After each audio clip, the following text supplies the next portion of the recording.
নমস্কার। আরও একটি নতুন ভিডিওয় আপনাদের স্বাগত জানাই। আমি শ্রী বিশ্বজিৎ।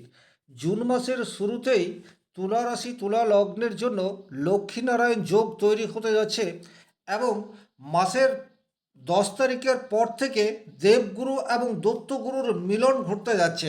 তার ফলে কিন্তু আক্ষরিক অর্থেই তুলা রাশি তুলা লগ্নের জাতক জাতিকাদের জীবনে জুন মাসে বেশ কিছু পজিটিভ পরিবর্তন আসবে, এটা প্রত্যাশা করা যায়। যে পরিবর্তন আমরা দীর্ঘদিন ধরে চেয়ে এসেছি সেই পরিবর্তন অলরেডি বর্তমান সময়ে আমাদের কাছে এসে উপস্থিত। আর গোচরে যে গ্রহগত অবস্থান তৈরি হচ্ছে সেটা ইন্ডিকেট করছে জুন মাস থেকেই কিন্তু আমরা আক্ষরিক অর্থে একটা পজিটিভ পরিবর্তনের স্বাদ সেটা পেতে পারি। তাহলে জীবনের কোন কোন ক্ষেত্রে তুলা রাশি তুলা লগ্নের জাতক জাতিকারা পজিটিভ রেজাল্ট পাবে এবং জুন মাসে কোন কোন ক্ষেত্রে আপনাকে একটু হলেও সতর্ক হয়ে পথ চলতে হবে, এই ভিডিওটির মাধ্যমে কমপ্লিট অ্যানালাইসিস করার চেষ্টা করব। রাশিফল বলতে যেটা বোঝায় সেটা হচ্ছে গ্রহের অবস্থানগত ফল বা গোচরে গ্রহের অবস্থানকে কেন্দ্র করেই রাশিফল তৈরি হয়। সুতরাং এখান থেকে একটা সার্বিক আলোচনা সম্ভবপর হলেও সূক্ষ্ম বিচারের জন্য ব্যক্তিগত জন্মকুণ্ডলী অধ্যয়ন করার বিশেষ প্রয়োজনীয়তা থাকে। চলে আসছি মূল আলোচনায়। সবচেয়ে প্রথমেই যে গ্রহটিকে নিয়ে আলোচনা করব সেটি হচ্ছে তুলা রাশির অধিপতি গ্রহ শুক্র। বর্তমান সময়ে অর্থাৎ জুন মাসের 9 তারিখ পর্যন্ত এই শুক্র মিথুন রাশির ঘরে অবস্থান করবে। মিথুন রাশি মানেই হচ্ছে 9 নম্বর রাশি। খুব ভালো করে ব্যাপারটি বুঝলে আপনারা বুঝতে পারবেন 9 নম্বর ঘর থেকে আমরা ভাগ্য এই বিষয়টির বিচার করি। আরও অনেক গুরুত্বপূর্ণ বিষয়ের বিচার হয়, কিন্তু সবচেয়ে গুরুত্বপূর্ণ যে বিষয় সেটি হচ্ছে গুড লাক বা ভাগ্য।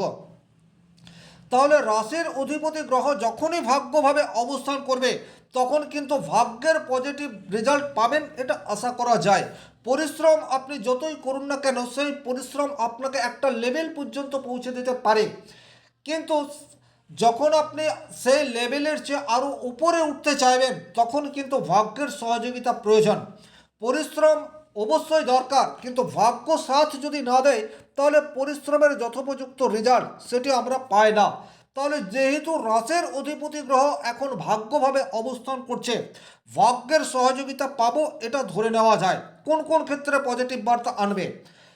যারা সুপার কম্পিটিটিভ এক্সামের জন্য প্রিপারেশন নিচ্ছেন এবং জুন মাসের শুরুতেই যাদের পরীক্ষা রয়েছে তারা কিন্তু পজিটিভ রেজাল্ট আশা করতে পারেন। বাবার সাথে যাদের যে কোনো ধরনের মতবিরোধ তৈরি হয়ে রয়েছে, আপনি আপনার যে প্রপোজাল রয়েছে সেটি বাবাকে কিছুতেই বোঝাতে পারছেন না, তারা কিন্তু পুনরায় চেষ্টা করুন। আপনার প্রপোজাল বর্তমানে কিন্তু বাবাকে আপনি বোঝাতে সমর্থ হবেন, তার ফলে বাবার কাছ থেকে পজিটিভ রেজাল্ট বা 100% সহযোগিতা সেটি কিন্তু মাসের শুরুতেই আপনারা পেতে যাচ্ছেন। এটা কিন্তু বেকার ছেলে মেয়েদের জন্য ভীষণ রকম গুরুত্বপূর্ণ, কারণ অনেক সময় বারবার পরীক্ষা এবং একটা ব্যর্থতা পেয়ে পেয়ে ফ্যামিলিতেও আপনারা কিন্তু কিছুটা হীনমন্যতার শিকার হয়ে উঠছেন, ফ্যামিলির সাপোর্ট সেই অর্থে পাচ্ছেন না। কিন্তু বর্তমান সময়ে মাসের শুরুতেই যেহেতু ভাগ্যপতি বুধের সাথে শুক্র অবস্থান করে রয়েছে, সুতরাং এখানে একটা লক্ষ্মীনারায়ণ যোগ তৈরি হয়ে রয়েছে। আপনার জন্মকুণ্ডলীর জন্য বুধ সে কিন্তু অত্যন্ত শুভ গ্রহ, কারণ সে ভাগ্যভাবের অধিপতি। আর এই বুধ দ্বাদশ ঘরের অধিপতি সেটাও বটে, কিন্তু যেহেতু ভাগ্যভাবের অধিপতি গ্রহ ভাগ্যস্থানে অবস্থান করছে এবং শুক্রের সাথে অবস্থান করছে, সুতরাং এখানে একটা লক্ষ্মীনারায়ণ যোগ তৈরি হয়ে রয়েছে। জ্যোতিষশাস্ত্রে এই যোগকে কিন্তু যথেষ্টই শুভ বলে বর্ণনা করা হয়েছে।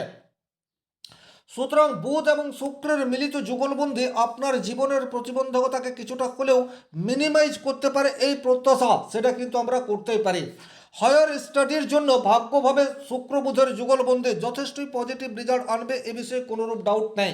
9 নম্বর ঘর থেকে আমরা হায়ার স্টাডি বা বিদেশ এই বিষয়টিরও বিচার কিছু কিছু ক্ষেত্রে করে থাকি। যারা কর্ম অনুসন্ধানের জন্য বিদেশ যেতে চাইছেন তাদের জন্য একেবারে গোল্ডেন টাইম বলা যেতে পারে জুন মাসের শুরুতেই।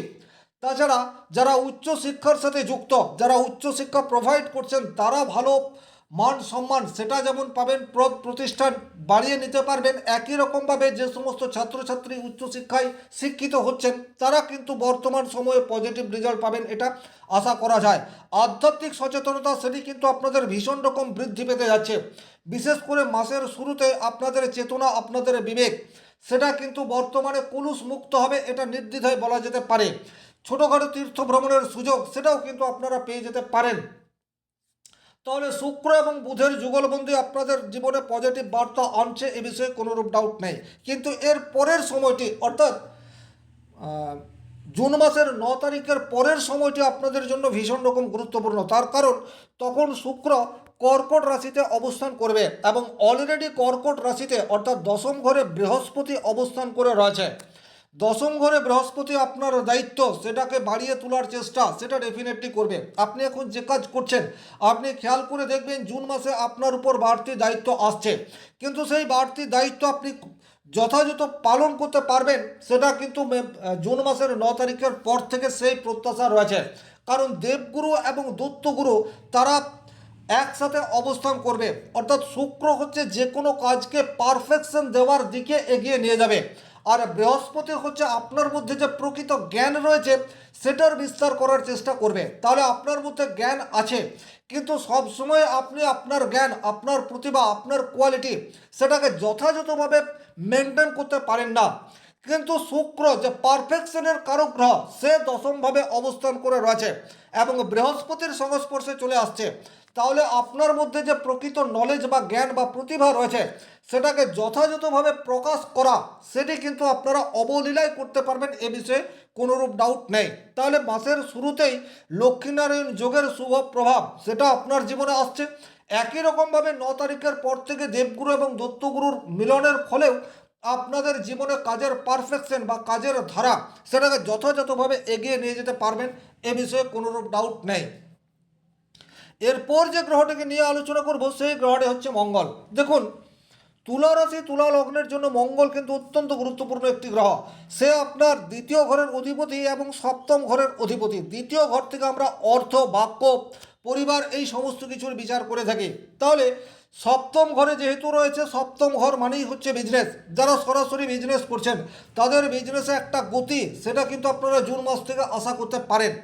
এইরূপ প্রচুর তুলা রাশি তুলা লগ্নের জাতক জাতিকা রয়েছেন যারা দীর্ঘদিন ধরে ব্যবসা তো করছেন, কিন্তু সেই অর্থে ব্যবসা থেকে আর লাভ করতে পারছেন না বা ব্যবসা করার প্রতি আগ্রহ সেটা ক্রমশ হারিয়ে যাচ্ছে।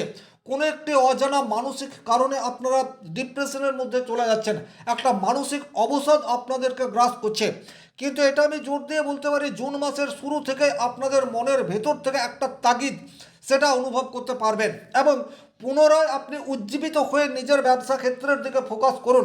পজিটিভ রেজাল্ট সেটা কিন্তু জুন মাস থেকে আস্তে আস্তে করে আসতে থাকবে, এ বিষয়ে কোনোরূপ ডাউট নেই। বর্তমান সময়ে লাইফ পার্টনার আপনার উপর ডমিনেট করার চেষ্টা করছে। আপনি পুরুষ হন অথবা মহিলা হন, আপনি বর্তমানে কিছুটা চুপচাপ বা কিছুটা নিজেকে গুটিয়ে রাখার চেষ্টা করলেও এই মাসটিতে আপনার লাইফ পার্টনার আপনার উপর একটা ডমিনেট করার চেষ্টা করবে। আবার ব্যক্তিগতভাবে আপনার জন্মকুণ্ডলিতে মঙ্গল যদি শুভ হয়ে রয়েছে সেক্ষেত্রে লাইফ পার্টনারের দিক থেকে কোনো পজিটিভ খবর সেটা আসতে পারে।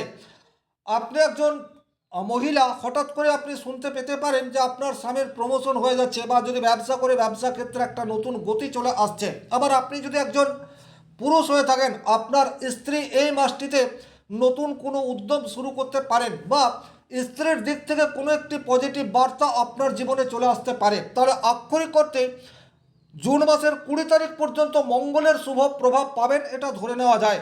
কিন্তু 20 তারিখের পর এই মঙ্গল অষ্টমভাবে অবস্থান করবে, তখন কিন্তু বাক্যের মধ্যে নিয়ন্ত্রণের চেষ্টা এটা ডেফিনেটলি করতে হবে।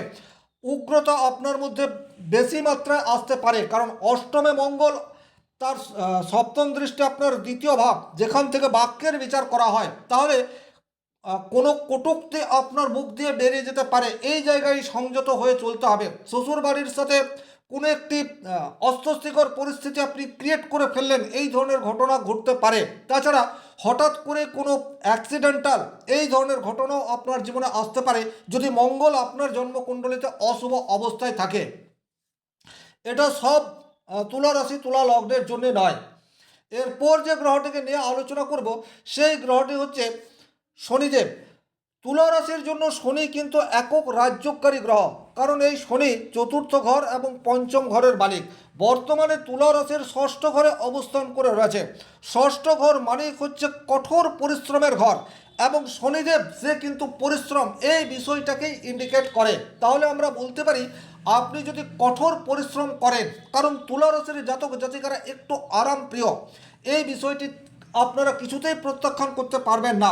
কিন্তু শনিদেব সে কঠোর পরিশ্রম এই বিষয়টাকে ইন্ডিকেট করে। তাহলে আপনি যদি আপনার বিলাসিতাকে বর্জন করে লক্ষ্য স্থির রেখে পরিশ্রম করতে পারেন, সেক্ষেত্রে কিন্তু ডেফিনেটলি শনিদেবের শুভ বার্তা সেটি আপনার জীবনে রাজতুল্য সুখ আনার চেষ্টা করবে, এ বিষয়ে কোনোরূপ ডাউট নেই।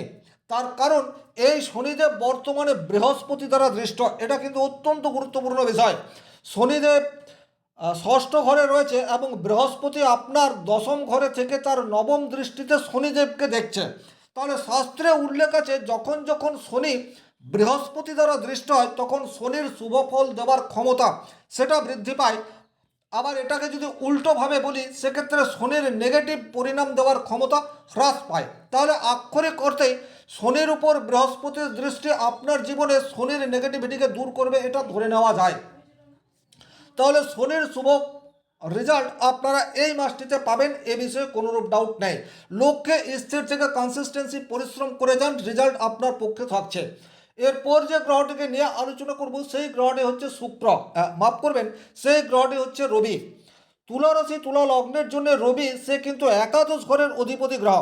একাদশ ঘর থেকে আমরা সার্বিক সাকসেস এই বিষয়টির বিচার করি। মাসের শুরুতেই রবি আপনার অষ্টম ঘরে রয়েছে। স্বাস্থ্যজনিত কোনো সমস্যা এটা হঠাৎ করে আপনার জীবনে আসতে পারে, বিশেষ করে হার্ট বা চোখ রিলেটেড কোনো প্রবলেমে আপনি পড়তে পারেন এবং এক ঝটকায় বেশ কিছু অর্থ বেরিয়ে যেতে পারে। এই ধরনের প্রবাবিলিটি জুন মাসের 15 তারিখ পর্যন্ত রয়েছে। সুতরাং যে কোনো ধরনের শারীরিক প্রতিবন্ধকতা এলে তৎক্ষণাৎ চিকিৎসকের পরামর্শ নিয়ে চলতে হবে। তবে এই রবি সে কিন্তু জুন মাসের 15 তারিখের পর থেকে আপনার ভাগ্যভাবে অবস্থান করবে, তখন কিন্তু বাবার সাপোর্ট সেটা আপনি বেশি মাত্রায় পাবেন। ভাগ্য আপনার সাথ দেবে, আপনার মধ্যে ইমিউনিটি সিস্টেম সেটা ইনক্রিজ হতে থাকবে, এ বিষয়ে কিন্তু কোনোরূপ ডাউট নেই। আরও একটা কথা আপনাদেরকে বিশেষভাবে খেয়াল রাখতে হবে, দীর্ঘদিন ধরে আপনাদের রাশির একাদশ ঘরে কেতু অবস্থান করে রয়েছে। কেতু একাদশ ঘরে থাকায় আপনি যতটা পরিশ্রম করছেন সেই পরিশ্রমের 100% রেজাল্ট পাচ্ছেন না, কিছুটা বাধা এটা আপনার জীবনে চলে আসছে। এই মাসটিতেও তার কোনো পরিবর্তন হচ্ছে না, কারণ আপনার রাশির একাদশ ঘরে কেতু এবং পঞ্চম ঘরে রাহু অবস্থান করে রয়েছে। সন্তানের সাথে সুসম্পর্ক ধরে রাখুন। শেয়ার মার্কেট, লটারি, সাট্টা, জুয়া এই সমস্ত জায়গার থেকে যতটা সম্ভব দূরত্ব মেনটেন্স করে চলুন। এবং কোনোভাবেই যারা উচ্চশিক্ষার সাথে যুক্ত তারা কৌশলী সিদ্ধান্ত নেবেন না, বাস্তবিক বোধকে কাজে লাগিয়ে ডিসিশন নেওয়ার চেষ্টা করুন। সেক্ষেত্রে কিন্তু রাহু এবং কেতুর নেগেটিভ ইম্প্যাক্টকে আপনারা নিজেরাই অনেকাংশে হ্রাস করতে পারেন। ওভারঅল এই ছিল এই ভিডিওটির মূল আলোচ্য বিষয়। ভিডিওটি ভালো লাগলে লাইক করবেন, কোথাও কোনো প্রশ্ন বা সংশয় থাকলে কমেন্ট বক্সে লিখে জানাবেন, আর চ্যানেলে নতুন হয়ে থাকলে সাবস্ক্রাইব করে পাশে থাকা অল নোটিফিকেশন বেল আইকনটি প্রেস করে দিন। ভালো থাকুন, সুস্থ থাকুন, ধন্যবাদ।